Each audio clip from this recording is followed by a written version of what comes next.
안녕하십니까, 책돌입니다. 오늘 소개해드릴 책은 우리가 몰랐던 장이 좋아지는 1분 면역력의 놀라운 건강 습관입니다.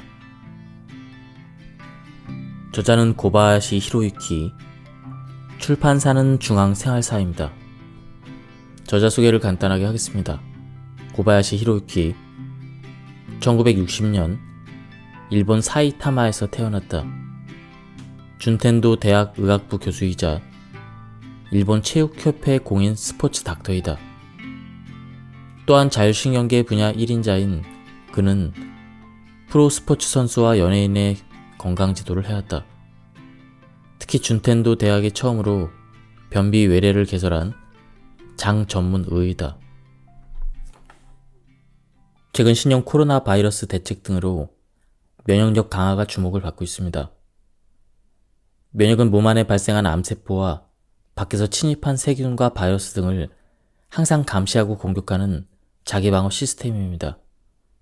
면역 구조는 매우 정교해서 면역 세포 몇 개가 서로 협조하면서 작용을 합니다. 우리 몸 주변에는 병을 부르는 병원체가 아주 많습니다. 이런 것들은 외부에서 침입하기도 하고 몸 안에서 만들어지기도 하지만 그래도 쉽게 발병하지 않는 것은 여러 면역 세포가 함께 작용해서 병이 발생하지 않도록 지키기 때문입니다. 몸 안의 면역 세포 약 70%가 장내 장벽 주변에 대기하고 있다는 사실을 우리는 알고 있습니다. 그러므로 장내 환경을 잘 다스려야 합니다. 또 면역 세포는 장내에서 적을 공격할 뿐 아니라 혈류를 타고 온몸을 돌면서 곳곳에서 전쟁을 합니다. 놀라운 사실은 이것만이 아닙니다. 소장 일부에는 파이어판이라는 면역 장치가 있는데 여기서 면역 세포들이 인체에 해로운 적을 학습하고 훈련한다는 사실입니다. 장은 이렇게 생명과 관계되는 중요한 임무를 맡고 있지만 그 기능이 나빠지면 면역력이 떨어져 몸에 해로운 물질도 함께 흡수하게 됩니다. 그래서 감기와 인플루엔자 등 바이러스에 잘 감염되어 병에 쉽게 노출되는 몸이 됩니다. 그뿐 아니라 면역력 저하는 몸 안에 유해한 물질의 발생을 초래하기 때문에 암세포가 증식하는 원인이 되고 발병 위험도 높아집니다. 면역 세포의 기능이 나빠지면 이런 증상이 나타납니다. 바이러스 감염증 등에 잘 걸리게 된다. 피부가 거칠어진다. 알레르기 증상이 잘 나타난다. 설사를 자주 한다. 쉽게 피로해진다.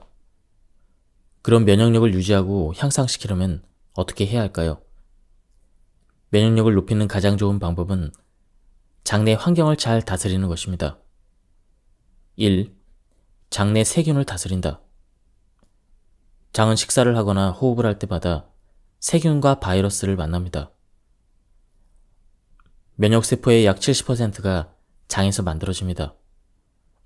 따라서 장내 유익균의 먹이가 되는 식품을 먹는 것이 중요합니다. 2. 몸 전체의 신진대사를 좋게 한다. 체온이 올라가면 면역력이 높아집니다. 면역세포는 혈액 안에 있는데 체온이 떨어져 혈액순환이 나빠지면 몸 안 이물질을 공격할 수 없습니다. 면역력을 정상으로 유지하는 체온은 36.5도입니다. 체온이 1도 떨어지면 면역력은 30% 떨어지고 반대로 1도 올라가면 일시적으로 최대 5배에서 6배 높아진다고 합니다. 따라서 체온을 올리는 것이 중요하다는 사실을 잘 알 수 있습니다. 3. 생활 습관을 되돌아본다. 특히 자율신경의 균형이 중요합니다. 자율신경은 교감신경과 부교감신경 두 계통으로 조절됩니다. 교감신경이나 부교감신경 어느 한쪽에 긴장이 지속되면 면역력이 떨어집니다. 따라서 적정한 긴장과 완화의 균형이 필요합니다. 장은 제2의 뇌라고 일컬어지지만 뇌보다 훨씬 먼저 탄생한 장기입니다. 사람이 바이러스를 극복하고 활력을 되찾을 수 있는 원점은 역시 장에 있습니다. 아침은 자율신경이 부교감신경에서 교감신경으로 전환되는 시간입니다. 아침에 일어나면 천천히 부교감신경에서 교감신경으로 전환됩니다. 그런데 허둥지둥 분주하면 교감신경의 기능이 빠르게 상승되어 전환이 순조롭게 되지 않습니다. 이런 날은 하루 종일 자율신경의 균형이 불안정합니다. 자율신경은 장의 움직임과 관계가 있어서 장 기능 자체에도 영향을 미칩니다. 이런 생활이 반복되면 장은 점점 본래 기능을 할 수 없는 상태가 됩니다. 장이 본래 기능을 하도록 스위치를 켜는 때가 아침입니다. 따라서 아침이야말로 몸의 리듬, 장의 리듬을 찾아서 하루를 순조롭게 시작하기 위한 중요한 시간이라고 할 수 있습니다. 우리 몸의 생체 시계는 24시간에 딱 맞춰서 움직이지 않습니다. 아주 미묘하게 어긋나 있어서 정확히 기능하게 하려면 매일 아침 초기화해서 수정해야 합니다. 그럼 어떻게 해야 할까요? 방법은 아주 간단합니다. 매일 아침 햇볕을 보면 됩니다. 생체 시계는 눈 안쪽에 시교차 상액이라는 부위가 있는데 누구나 하루 약 25시간으로 설정되어 있습니다. 그런데 강한 빛을 쬐면 생체 시계의 바늘이 약 1시간 전후로 되돌아갑니다. 일어나면 맨 먼저 방 안에 커튼을 걷고 아침 햇살을 온몸으로 받기 바랍니다. 깜빡하고 커튼 걷기를 잊을 것 같으면 안막이 아니라 빛이 통과되는 커튼을 다는 것도 하나의 방안입니다. 해가 뜨면서 빛이 조금씩 들어와 기분 좋게 잠에서 깨어납니다. 태양빛을 감지하면 멜라토닌이라는 수면 촉진 호르몬이 분비를 멈추었다가 14시간에서 15시간 뒤에 다시 분비를 시작합니다. 그리고 2시간에서 3시간 후에 최고조를 맞이합니다. 예를 들어 아침 6시에 일어나면 14시간에서 15시간 후인 밤 8시에서 9시에 멜라토닌 분비가 재개되고 그 3시간 뒤에 11시경에는 자연스럽게 잠을 청할 수 있게 됩니다. 멜라토닌에는 면역력을 높이는 힘도 있어서 잠만 잘 자도 질병 예방에 도움이 되는 효과를 기대할 수 있습니다. 장 건강을 위해서 꼭 실천하도록 말씀드리는 것이 아침에 일어나면 물 한 잔을 마시자입니다. 장은 수면 중에 소화와 흡수를 끝내고 아침에는 활동을 하지 않습니다. 그래서 물을 마시는 것으로 장을 잠에서 깨우는 것입니다. 비어있는 위에 물이 들어가면 장을 자극합니다. 그 결과 연동운동 스위치가 켜지고 순조로운 배변 활동으로 이어집니다. 물을 마실 때는 단숨에 마시는 것이 중요합니다. 그래야 장이 자극을 받습니다. 물은 차갑든 따뜻하든 상관없지만 몸을 차게 하고 싶지 않을 때는 데워서 마시면 됩니다. 변비에 걸리지 않으려면 매일 아침 일어나자마자 물을 마셔서 연동운동을 촉진하는 습관을 들여야 합니다. 아침에는 물 한 잔이라고 외치고 매일 아침 실천해 보십시오. 실천한 많은 분이 일주일 안에 장 운동이 좋아지는 것을 실감했다고 합니다. 수분 부족도 변비의 한 원인인데 물을 마시면 변을 부드럽게 하는 장점이 있습니다. 사람은 누구나 땀, 소변 등으로 매일 수분을 2리터씩 배출하기 때문에 아침은 물론이고 수시로 수분을 보충해야 합니다. 하루 1.5리터를 기준치로 삼고 마시기 바랍니다. 방긋 웃으며 장을 건강하게. 입꼬리를 올려서 방긋하고 웃으면 부교감신경의 활동이 좋아진다고 합니다. 아침의 자율신경 균형은 그날 하루를 좌우합니다. 아침에 미소 짓는 습관을 들이면 장 운동에도 좋은 효과를 줍니다. 웃음에 대해서 조금 더 이야기하겠습니다. 웃으면 복이 온다. 웃음은 만병통치약이다. 이런 웃음과 관계 있는 속담이 많습니다. 정말로 웃음에는 여러 가지 건강 효과가 있습니다. 먼저 행복 호르몬으로 알려진 세로토닌 분비가 늘어나는 효과가 있습니다. 세로토닌에는 마음을 안정시키는 기능이 있어서 스트레스를 누그러뜨리고 싶을 때도 효과가 있습니다. 웃음에는 또한 혈당치나 혈압을 낮추는 효과와 약해진 면역력을 정상화하는 효과도 있다고 합니다. 아침에 외출하기 전 거울 앞에서 방긋하고 웃는 습관을 들이도록 합시다. 자녀와 남편을 미소로 배웅하는 것도 좋습니다. 처음에는 부끄러울 수도 있지만 입꼬리를 올리는 것만으로 효과를 기대할 수 있습니다. 익숙해지면 조금씩 자연스러운 미소를 보이도록 노력합시다. 변비 환자였던 사람의 배변 활동이 점차 좋아져 장 기능이 정상화되면 감기에 잘 걸리지 않게 되었습니다. 이전보다 필요하지 않습니다. 라는 말을 합니다. 장이 인체 최대 면역 기관이기 때문입니다. 장벽 바로 안쪽에서 대기하고 있는 면역세포는 그 수가 몸 안 면역세포의 약 70%에 이릅니다. 게다가 면역세포는 장내에서 적을 공격할 뿐 아니라 혈액을 타고 온몸을 돌면서 몸속 곳곳에서 전쟁을 합니다. 소장 일부에는 파이어판이라는 면역장치가 있는데 여기서 면역세포가 인체에 해로운 적을 공부하고 훈련한다는 사실이 밝혀졌습니다. 장은 이렇게 생명과 관계된 중요한 임무를 하지만 활동이 나빠지면 면역력이 떨어져 몸에 유해한 물질도 영양소와 함께 흡수해버립니다. 그래서 감기나 유행성 독감 등에 잘 감염되고 병에 약한 몸이 됩니다. 또 면역력이 떨어지면 몸 안에 유해한 물질이 발생하기 때문에 암세포가 증식하는 원인이 되는 등 발병의 방아쇠가 될 위험성이 높아집니다. 장 운동은 교감신경의 기능이 상승하면 연동운동이 정체하고 부교감신경의 기능이 상승하면 연동운동이 활발해집니다. 부교감신경의 기능이 상승하는 밤, 특히 수면 중인 한밤중이야말로 장의 활동이 가장 활발한 시간대입니다. 또 이런 하루의 큰 움직임과 달리 식후에는 부교감신경이 상승해서 소화와 흡수가 진행됩니다. 따라서 식후 휴식, 이 시간은 장을 위해서 필요합니다. 교감신경과 부교감신경이 잘 균형을 이루면 장 움직임이 안정되기 때문에 본래 기능이 가능합니다. 앞에서도 말한 바와 같이 영양소가 풍부한 혈액이 몸속을 흐르면 신진대사가 높아집니다. 변비가 없어지고 부종이 해소되며 놀랄 정도로 빠르게 지방이 빠져 날씬해집니다. 또 피부결이 정돈되고 거무칙칙했던 피부도 깨끗해집니다.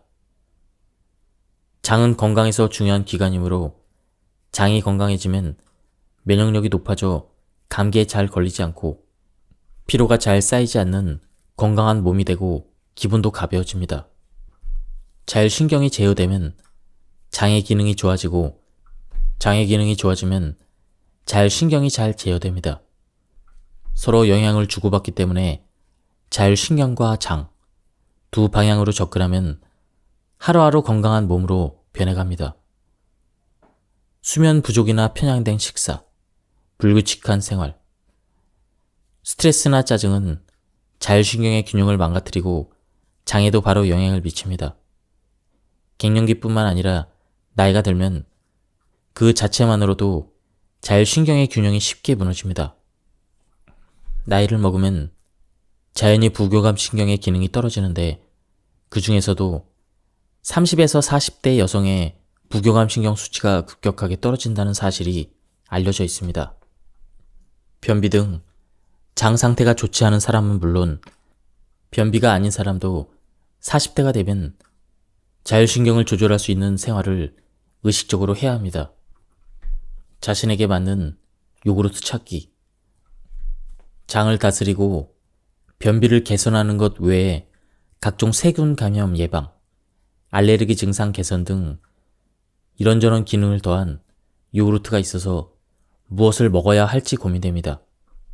시중에서 파는 요구르트는 크게 유산균계와 비피더스 균계 두 가지가 있습니다. 비피더스 균도 유산균의 일종이지만 가장 큰 차이는 유산균은 주로 소장에서 일하는 반면 비피더스 균은 대장에서 활동한다는 것입니다. 요구르트는 상품에 따라 균이 다르고 효과도 다릅니다. 먼저 같은 요구르트를 일주일에서 2주일 동안 매일 먹어보십시오. 변에서 지독한 냄새가 나지 않고 바나나 모양 대변이 나오고 잠을 잘 잘 수 있고 피부가 좋아지는 등 몸에 좋은 변화가 있다면 자신에게 맞는 요구르트입니다. 물론 계속 먹는 것이 중요하기 때문에 맛이나 식감이 좋은 것을 골라 먹는 것도 하나의 방법입니다. 실제로 먹기 시작해서 2주일 정도 지나면 대변과 방귀의 지독한 냄새가 달라졌다라는 말을 많이 합니다. 그뿐 아니라 입냄새와 체취도 신경 쓰이지 않게 되었다라는 사람도 있습니다. 이는 장내 환경이 개선되었다는 증거입니다. 최근에는 당질이 주목을 받고 있습니다. 바로 레지스턴트 스타치인데요. 이것은 대체 어떤 성분일까요?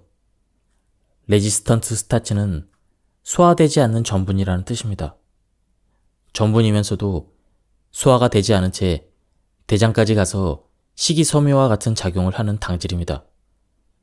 난소화성 전분이라고도 합니다. 여기서 기대할 수 있는 효과는 다음 4가지입니다.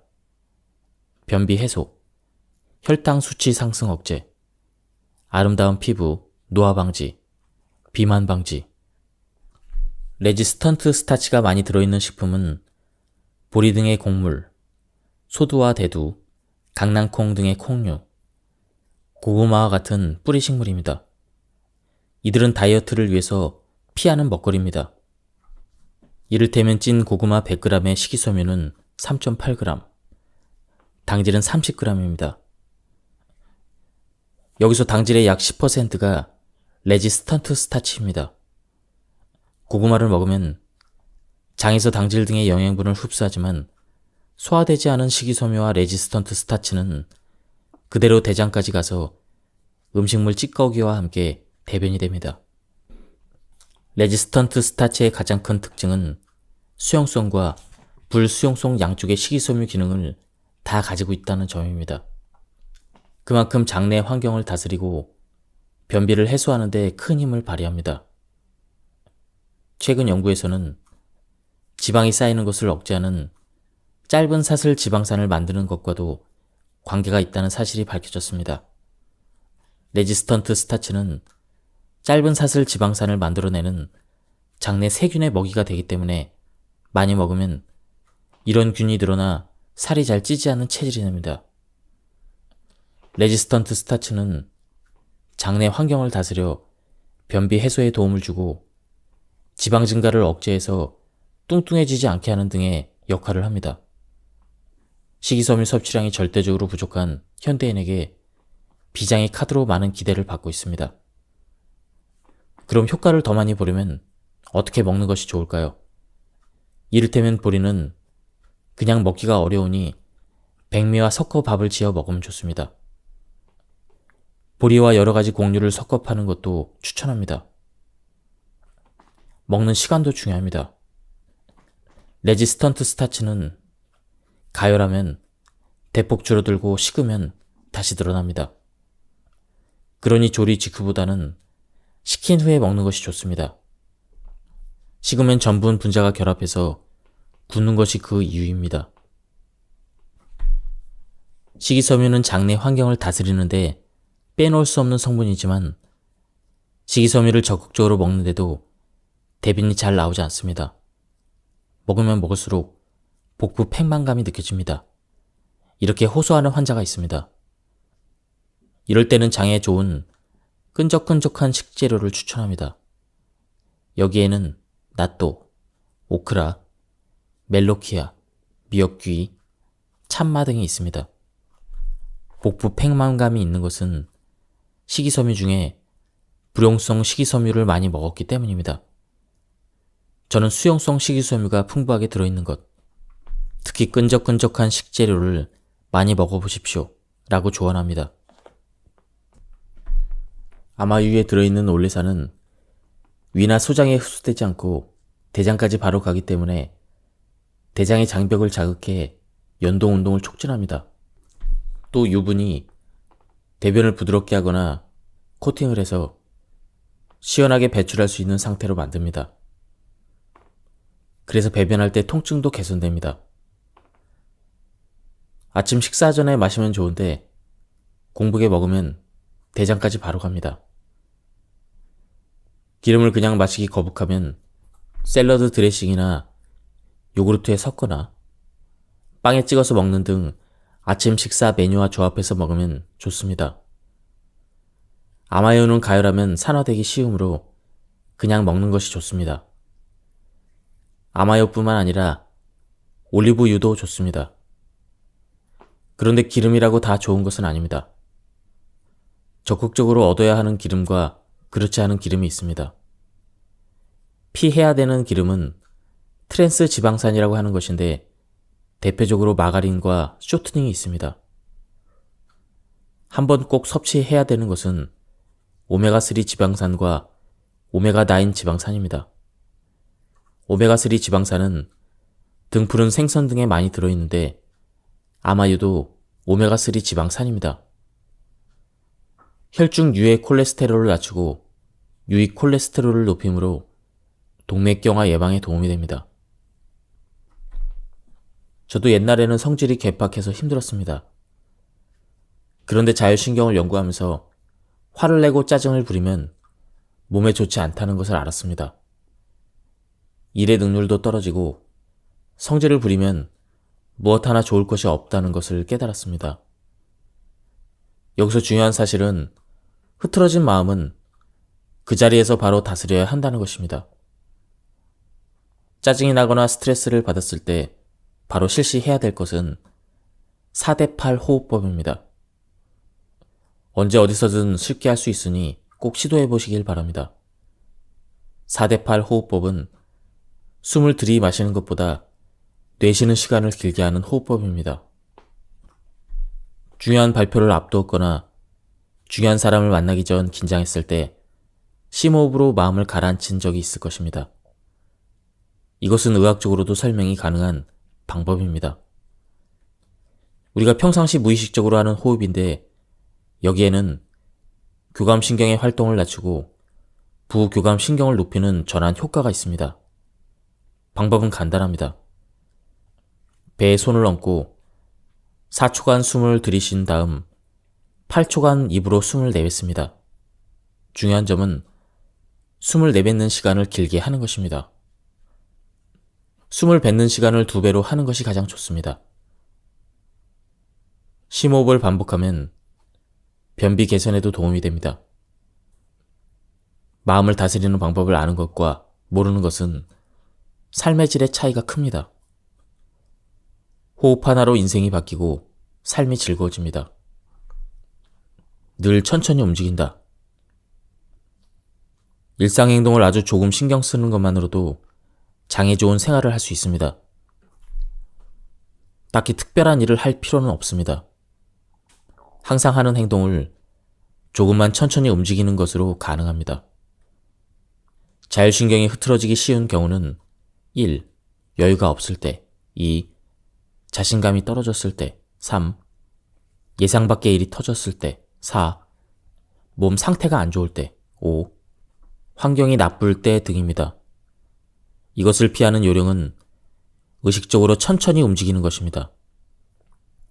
그렇게 하면 자연스럽게 호흡이 안정되고 부교감 신경의 활동이 좋아집니다.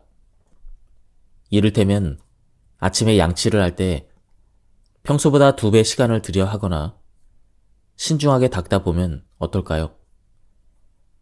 승강기를 탈 때나 현관 입구에서 먼저 들어가십시오 라고 미소로 양보하면 어떨까요? 조급하게 움직이면 부교감 신경이 급상승하지만 다른 사람에게 양보하는 여유를 가지면 자율신경의 균형을 좋게 유지할 수 있습니다. 스트레스로 가득 찬 심신을 돌보기 위해 기분을 재정비하는 것도 중요합니다. 머리를 쓰지 않고 오감을 자극하면 기분을 바꿀 수 있습니다.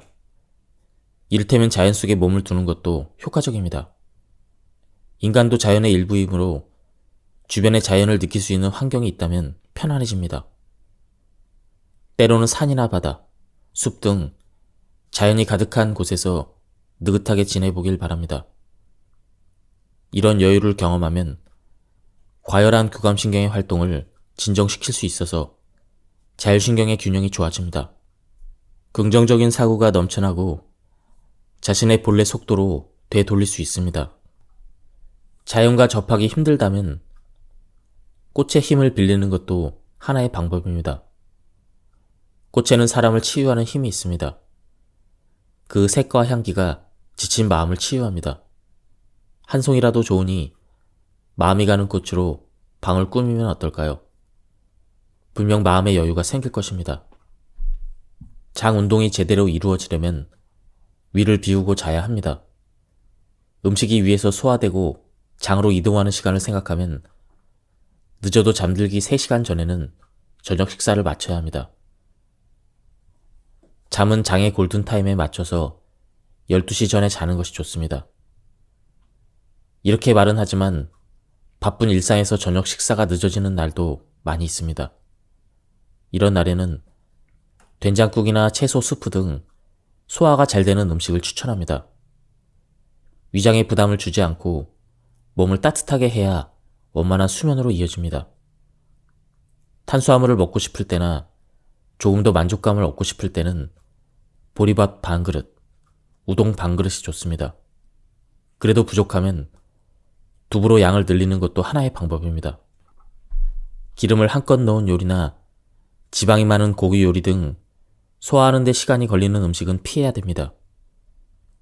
고기가 먹고 싶다면 고기를 부드럽게 익혀서 가능한 한 소화가 잘 되도록 해야 합니다. 늦은 저녁 식사에서는 배를 가득 채우지 않고 반 정도 채우는 것이 좋습니다. 정수리에 위치한 백회라는 혈은 자율신경을 다스리는 효과가 있습니다.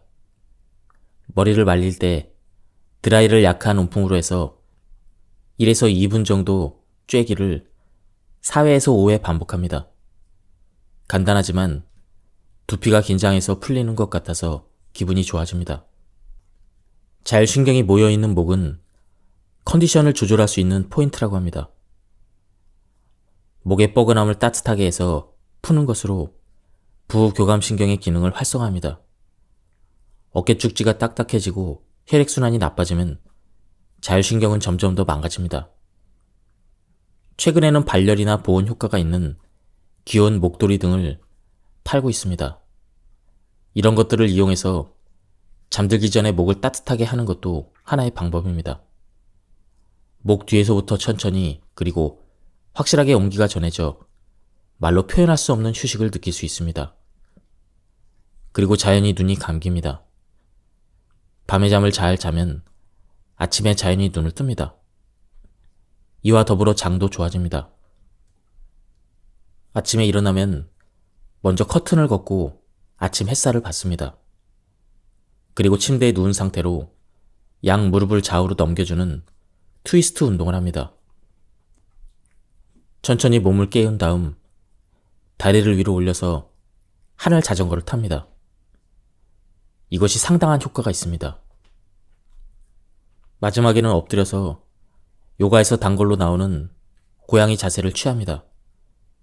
심호흡을 하면서 30초 정도 이 자세를 유지합니다. 가벼운 스트레칭이라서 급격한 체형 변화는 없지만 배에서 쪼르륵 소리가 나고 장이 움직인다는 것을 알 수 있습니다. 장이 움직이면 정말 기분이 좋습니다. 지금까지 이 책에 대한 리뷰를 모두 마쳤습니다. 제가 발췌 요약해서 설명을 드렸기 때문에 많은 부분을 건너뛰었습니다. 한번 책을 구해서 읽어보실 것을 추천드립니다. 여기서 리뷰를 마치도록 하겠습니다. 감사합니다.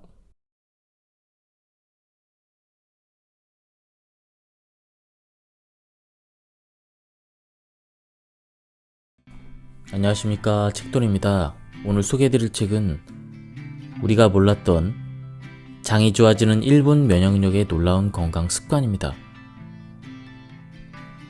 저자는 고바야시 히로유키, 출판사는 중앙생활사입니다. 저자 소개를 간단하게 하겠습니다. 고바야시 히로유키, 1960년 일본 사이타마에서 태어났다. 준텐도 대학 의학부 교수이자 일본 체육협회 공인 스포츠 닥터이다. 또한 자율신경계 분야 1인자인 그는 프로 스포츠 선수와 연예인의 건강 지도를 해왔다.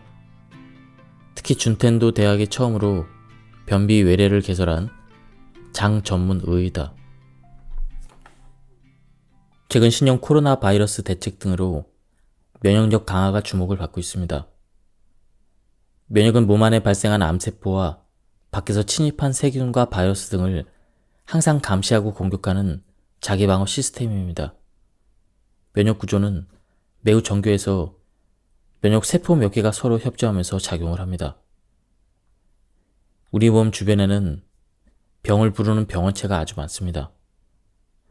이런 것들은 외부에서 침입하기도 하고 몸 안에서 만들어지기도 하지만 그래도 쉽게 발병하지 않는 것은 여러 면역 세포가 함께 작용해서 병이 발생하지 않도록 지키기 때문입니다. 몸 안의 면역 세포 약 70%가 장내 장벽 주변에 대기하고 있다는 사실을 우리는 알고 있습니다. 그러므로 장내 환경을 잘 다스려야 합니다. 또 면역 세포는 장내에서 적을 공격할 뿐 아니라 혈류를 타고 온몸을 돌면서 곳곳에서 전쟁을 합니다. 놀라운 사실은 이것만이 아닙니다. 소장 일부에는 파이어판이라는 면역 장치가 있는데 여기서 면역 세포들이 인체에 해로운 적을 학습하고 훈련한다는 사실입니다.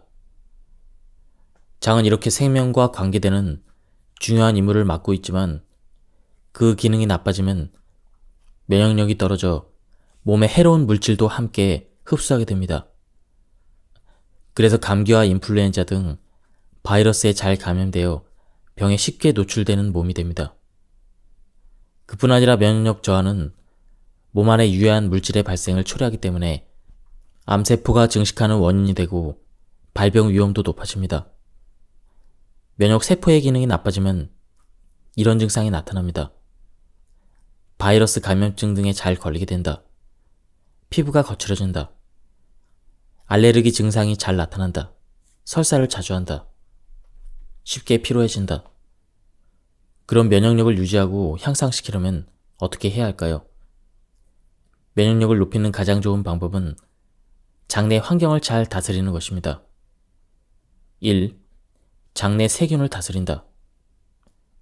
장은 식사를 하거나 호흡을 할 때마다 세균과 바이러스를 만납니다.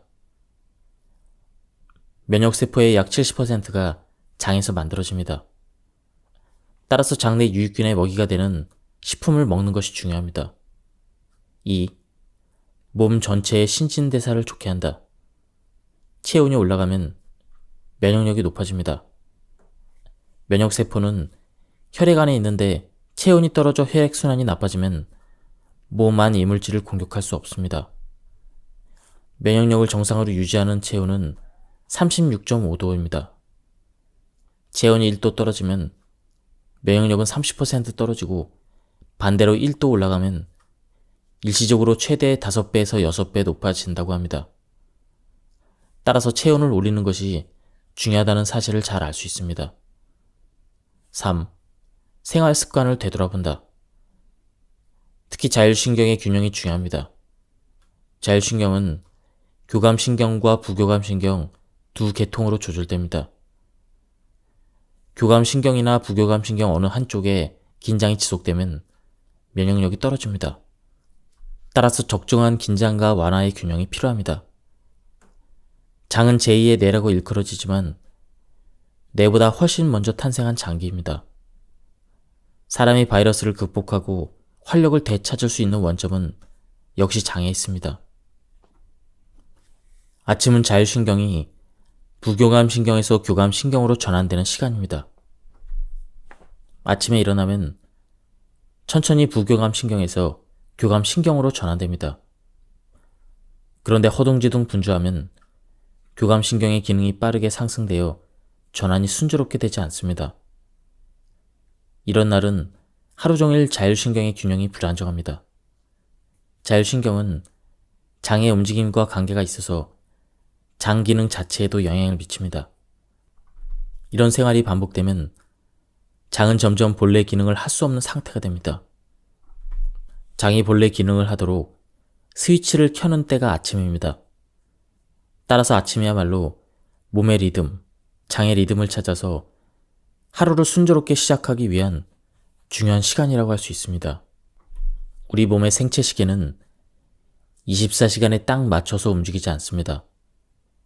아주 미묘하게 어긋나 있어서 정확히 기능하게 하려면 매일 아침 초기화해서 수정해야 합니다. 그럼 어떻게 해야 할까요? 방법은 아주 간단합니다. 매일 아침 햇볕을 보면 됩니다. 생체 시계는 눈 안쪽에 시교차 상액이라는 부위가 있는데 누구나 하루 약 25시간으로 설정되어 있습니다. 그런데 강한 빛을 쬐면 생체 시계의 바늘이 약 1시간 전후로 되돌아갑니다. 일어나면 맨 먼저 방 안에 커튼을 걷고 아침 햇살을 온몸으로 받기 바랍니다. 깜빡하고 커튼 걷기를 잊을 것 같으면 안막이 아니라 빛이 통과되는 커튼을 다는 것도 하나의 방안입니다. 해가 뜨면서 빛이 조금씩 들어와 기분 좋게 잠에서 깨어납니다. 태양빛을 감지하면 멜라토닌이라는 수면 촉진 호르몬이 분비를 멈추었다가 14시간에서 15시간 뒤에 다시 분비를 시작합니다. 그리고 2시간에서 3시간 후에 최고조를 맞이합니다. 예를 들어 아침 6시에 일어나면 14시간에서 15시간 후인 밤 8시에서 9시에 멜라토닌 분비가 재개되고 그 3시간 뒤에 11시경에는 자연스럽게 잠을 청할 수 있게 됩니다. 멜라토닌에는 면역력을 높이는 힘도 있어서 잠만 잘 자도 질병 예방에 도움이 되는 효과를 기대할 수 있습니다.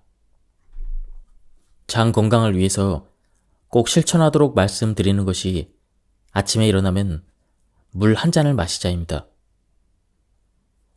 장은 수면 중에 소화와 흡수를 끝내고 아침에는 활동을 하지 않습니다. 그래서 물을 마시는 것으로 장을 잠에서 깨우는 것입니다.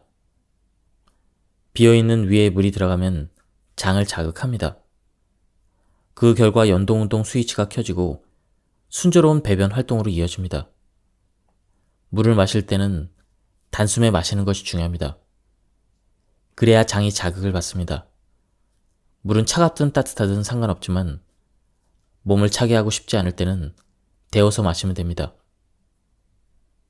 변비에 걸리지 않으려면 매일 아침 일어나자마자 물을 마셔서 연동운동을 촉진하는 습관을 들여야 합니다.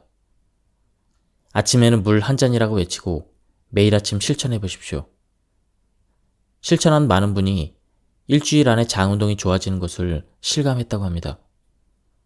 수분 부족도 변비의 한 원인인데 물을 마시면 변을 부드럽게 하는 장점이 있습니다.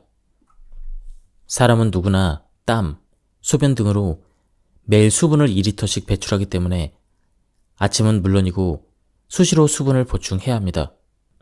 하루 1.5리터를 기준치로 삼고 마시기 바랍니다. 방긋 웃으며 장을 건강하게.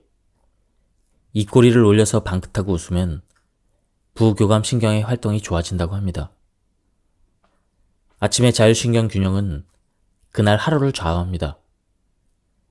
아침에 미소 짓는 습관을 들이면 장 운동에도 좋은 효과를 줍니다. 웃음에 대해서 조금 더 이야기하겠습니다. 웃으면 복이 온다. 웃음은 만병통치약이다. 이런 웃음과 관계 있는 속담이 많습니다. 정말로 웃음에는 여러 가지 건강 효과가 있습니다. 먼저 행복 호르몬으로 알려진 세로토닌 분비가 늘어나는 효과가 있습니다. 세로토닌에는 마음을 안정시키는 기능이 있어서 스트레스를 누그러뜨리고 싶을 때도 효과가 있습니다. 웃음에는 또한 혈당치나 혈압을 낮추는 효과와 약해진 면역력을 정상화하는 효과도 있다고 합니다. 아침에 외출하기 전 거울 앞에서 방긋하고 웃는 습관을 들이도록 합시다. 자녀와 남편을 미소로 배웅하는 것도 좋습니다. 처음에는 부끄러울 수도 있지만 입꼬리를 올리는 것만으로 효과를 기대할 수 있습니다. 익숙해지면 조금씩 자연스러운 미소를 보이도록 노력합시다. 변비 환자였던 사람의 배변 활동이 점차 좋아져 장 기능이 정상화되면 감기에 잘 걸리지 않게 되었습니다. 이전보다 필요하지 않습니다. 라는 말을 합니다. 장이 인체 최대 면역기관이기 때문입니다. 장벽 바로 안쪽에서 대기하고 있는 면역세포는 그 수가 몸 안 면역세포의 약 70%에 이릅니다. 게다가 면역세포는 장내에서 적을 공격할 뿐 아니라 혈액을 타고 온몸을 돌면서 몸속 곳곳에서 전쟁을 합니다. 소장 일부에는 파이어판이라는 면역장치가 있는데 여기서 면역세포가 인체에 해로운 적을 공부하고 훈련한다는 사실이 밝혀졌습니다. 장은 이렇게 생명과 관계된 중요한 임무를 하지만 활동이 나빠지면 면역력이 떨어져 몸에 유해한 물질도 영양소와 함께 흡수해버립니다. 그래서 감기나 유행성 독감 등에 잘 감염되고 병에 약한 몸이 됩니다. 또 면역력이 떨어지면 몸 안에 유해한 물질이 발생하기 때문에 암세포가 증식하는 원인이 되는 등 발병의 방아쇠가 될 위험성이 높아집니다. 장운동은 교감신경의 기능이 상승하면 연동운동이 정체하고 부교감신경의 기능이 상승하면 연동운동이 활발해집니다. 부교감신경의 기능이 상승하는 밤, 특히 수면 중인 한밤중이야말로 장의 활동이 가장 활발한 시간대입니다. 또 이런 하루의 큰 움직임과 달리 식후에는 부교감신경이 상승해서 소화와 흡수가 진행됩니다. 따라서 식후 휴식, 이 시간은 장을 위해서 필요합니다. 교감신경과 부교감신경이 잘 균형을 이루면 장 움직임이 안정되기 때문에 본래 기능이 가능합니다. 앞에서도 말한 바와 같이 영양소가 풍부한 혈액이 몸속을 흐르면 신진대사가 높아집니다. 변비가 없어지고 부종이 해소되며 놀랄 정도로 빠르게 지방이 빠져 날씬해집니다. 또 피부결이 정돈되고 거무칙칙했던 피부도 깨끗해집니다. 장은 건강에서 중요한 기관이므로 장이 건강해지면 면역력이 높아져 감기에 잘 걸리지 않고 피로가 잘 쌓이지 않는 건강한 몸이 되고 기분도 가벼워집니다. 자율신경이 제어되면 장의 기능이 좋아지고 장의 기능이 좋아지면 자율신경이 잘 제어됩니다. 서로 영향을 주고받기 때문에 자율신경과 장, 두 방향으로 접근하면 하루하루 건강한 몸으로 변해갑니다. 수면 부족이나 편향된 식사, 불규칙한 생활, 스트레스나 짜증은 자율신경의 균형을 망가뜨리고 장에도 바로 영향을 미칩니다. 갱년기뿐만 아니라 나이가 들면 그 자체만으로도 자율신경의 균형이 쉽게 무너집니다. 나이를 먹으면 자연히 부교감신경의 기능이 떨어지는데 그 중에서도 30에서 40대 여성의 부교감신경 수치가 급격하게 떨어진다는 사실이 알려져 있습니다. 변비 등 장 상태가 좋지 않은 사람은 물론 변비가 아닌 사람도 40대가 되면 자율신경을 조절할 수 있는 생활을 의식적으로 해야 합니다. 자신에게 맞는 요구르트 찾기, 장을 다스리고 변비를 개선하는 것 외에 각종 세균 감염 예방, 알레르기 증상 개선 등 이런저런 기능을 더한 요구르트가 있어서 무엇을 먹어야 할지 고민됩니다. 시중에서 파는 요구르트는 크게 유산균계와 비피더스 균계 두 가지가 있습니다. 비피더스 균도 유산균의 일종이지만 가장 큰 차이는 유산균은 주로 소장에서 일하는 반면 비피더스 균은 대장에서 활동한다는 것입니다. 요구르트는 상품에 따라 균이 다르고 효과도 다릅니다. 먼저 같은 요구르트를 일주일에서 2주일 동안 매일 먹어보십시오. 변에서 지독한 냄새가 나지 않고 바나나 모양 대변이 나오고 잠을 잘 잘 수 있고 피부가 좋아지는 등 몸에 좋은 변화가 있다면 자신에게 맞는 요구르트입니다. 물론 계속 먹는 것이 중요하기 때문에 맛이나 식감이 좋은 것을 골라 먹는 것도 하나의 방법입니다. 실제로 먹기 시작해서 2주일 정도 지나면 대변과 방귀의 지독한 냄새가 달라졌다라는 말을 많이 합니다. 그뿐 아니라 입냄새와 체취도 신경 쓰이지 않게 되었다라는 사람도 있습니다. 이는 장내 환경이 개선되었다는 증거입니다. 최근에는 당질이 주목을 받고 있습니다. 바로 레지스턴트 스타치인데요. 이것은 대체 어떤 성분일까요? 레지스턴트 스타치는 소화되지 않는 전분이라는 뜻입니다. 전분이면서도 소화가 되지 않은 채 대장까지 가서 식이섬유와 같은 작용을 하는 당질입니다. 난소화성 전분이라고도 합니다. 여기서 기대할 수 있는 효과는 다음 4가지입니다. 변비 해소, 혈당 수치 상승 억제, 아름다운 피부, 노화 방지, 비만 방지. 레지스턴트 스타치가 많이 들어있는 식품은 보리 등의 곡물, 소두와 대두, 강낭콩 등의 콩류, 고구마와 같은 뿌리 식물입니다. 이들은 다이어트를 위해서 피하는 먹거리입니다. 이를테면 찐 고구마 100g의 식이섬유는 3.8g, 당질은 30g입니다. 여기서 당질의 약 10%가 레지스턴트 스타치입니다. 고구마를 먹으면 장에서 당질 등의 영양분을 흡수하지만 소화되지 않은 식이섬유와 레지스턴트 스타치는 그대로 대장까지 가서 음식물 찌꺼기와 함께 대변이 됩니다. 레지스턴트 스타치의 가장 큰 특징은 수용성과 불수용성 양쪽의 식이섬유 기능을 다 가지고 있다는 점입니다. 그만큼 장내 환경을 다스리고 변비를 해소하는 데 큰 힘을 발휘합니다. 최근 연구에서는 지방이 쌓이는 것을 억제하는 짧은 사슬 지방산을 만드는 것과도 관계가 있다는 사실이 밝혀졌습니다. 레지스턴트 스타치는 짧은 사슬 지방산을 만들어내는 장내 세균의 먹이가 되기 때문에 많이 먹으면 이런 균이 늘어나 살이 잘 찌지 않는 체질이 됩니다. 레지스턴트 스타치는 장내 환경을 다스려 변비 해소에 도움을 주고 지방 증가를 억제해서 뚱뚱해지지 않게 하는 등의 역할을 합니다. 식이섬유 섭취량이 절대적으로 부족한 현대인에게 비장의 카드로 많은 기대를 받고 있습니다. 그럼 효과를 더 많이 보려면 어떻게 먹는 것이 좋을까요? 이를테면 보리는 그냥 먹기가 어려우니 백미와 섞어 밥을 지어 먹으면 좋습니다. 보리와 여러 가지 곡류를 섞어 파는 것도 추천합니다. 먹는 시간도 중요합니다. 레지스턴트 스타치는 가열하면 대폭 줄어들고 식으면 다시 늘어납니다. 그러니 조리 직후보다는 식힌 후에 먹는 것이 좋습니다. 식으면 전분 분자가 결합해서 굳는 것이 그 이유입니다.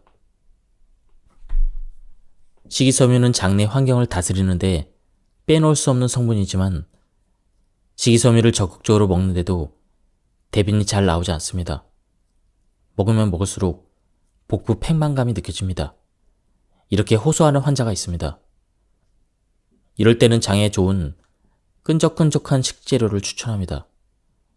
여기에는 낫또, 오크라, 멜로키아, 미역귀, 참마 등이 있습니다. 복부 팽만감이 있는 것은 식이섬유 중에 불용성 식이섬유를 많이 먹었기 때문입니다.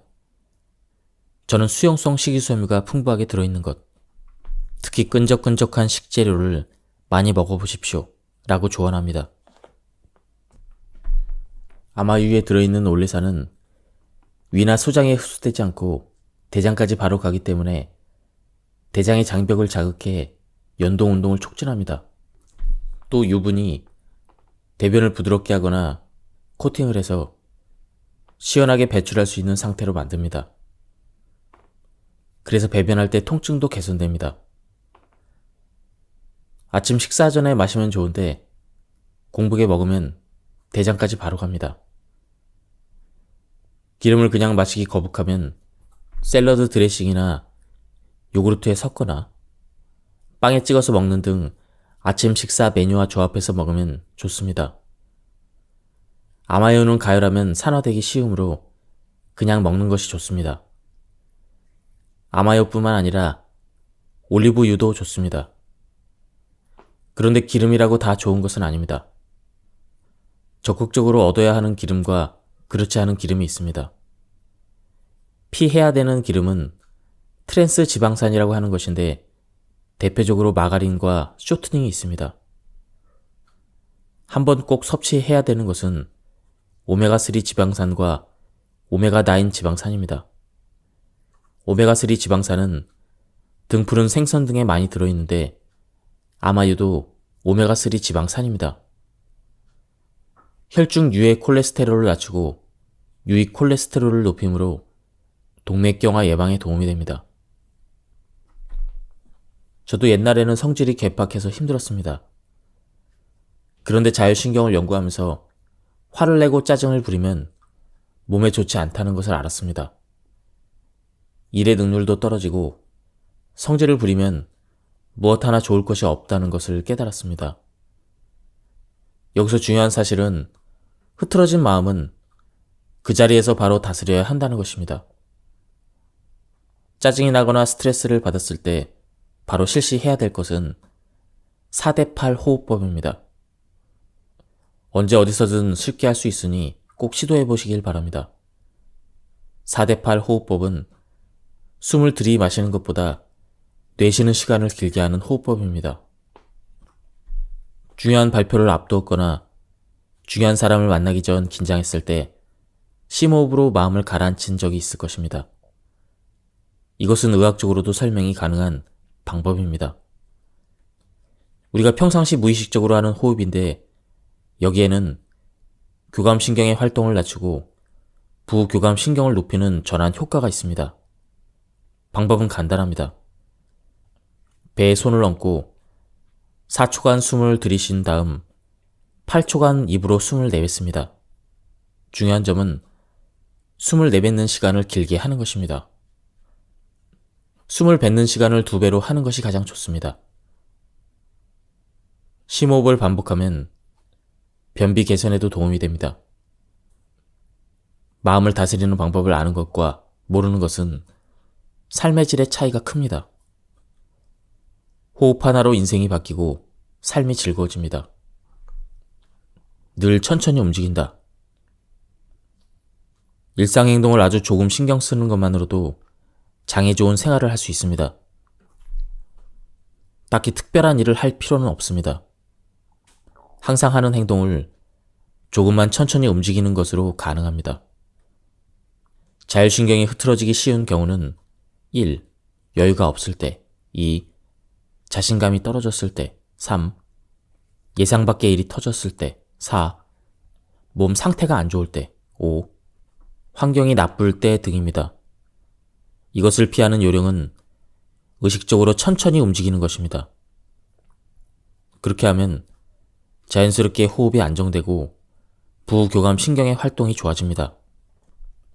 이를테면 아침에 양치를 할 때 평소보다 2배 시간을 들여 하거나 신중하게 닦다 보면 어떨까요?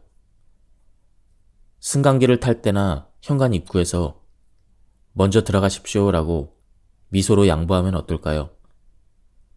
조급하게 움직이면 부교감 신경이 급상승하지만 다른 사람에게 양보하는 여유를 가지면 자율신경의 균형을 좋게 유지할 수 있습니다. 스트레스로 가득 찬 심신을 돌보기 위해 기분을 재정비하는 것도 중요합니다. 머리를 쓰지 않고 오감을 자극하면 기분을 바꿀 수 있습니다. 이를테면 자연 속에 몸을 두는 것도 효과적입니다. 인간도 자연의 일부이므로 주변의 자연을 느낄 수 있는 환경이 있다면 편안해집니다. 때로는 산이나 바다, 숲 등 자연이 가득한 곳에서 느긋하게 지내보길 바랍니다. 이런 여유를 경험하면 과열한 교감신경의 활동을 진정시킬 수 있어서 자율신경의 균형이 좋아집니다. 긍정적인 사고가 넘쳐나고 자신의 본래 속도로 되돌릴 수 있습니다. 자연과 접하기 힘들다면 꽃의 힘을 빌리는 것도 하나의 방법입니다. 꽃에는 사람을 치유하는 힘이 있습니다. 그 색과 향기가 지친 마음을 치유합니다. 한 송이라도 좋으니 마음이 가는 꽃으로 방을 꾸미면 어떨까요? 분명 마음의 여유가 생길 것입니다. 장 운동이 제대로 이루어지려면 위를 비우고 자야 합니다.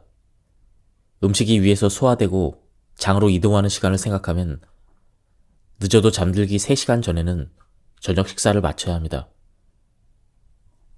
잠은 장의 골든타임에 맞춰서 12시 전에 자는 것이 좋습니다. 이렇게 말은 하지만 바쁜 일상에서 저녁 식사가 늦어지는 날도 많이 있습니다. 이런 날에는 된장국이나 채소 수프 등 소화가 잘 되는 음식을 추천합니다. 위장에 부담을 주지 않고 몸을 따뜻하게 해야 원만한 수면으로 이어집니다. 탄수화물을 먹고 싶을 때나 조금 더 만족감을 얻고 싶을 때는 보리밥 반 그릇, 우동 반 그릇이 좋습니다.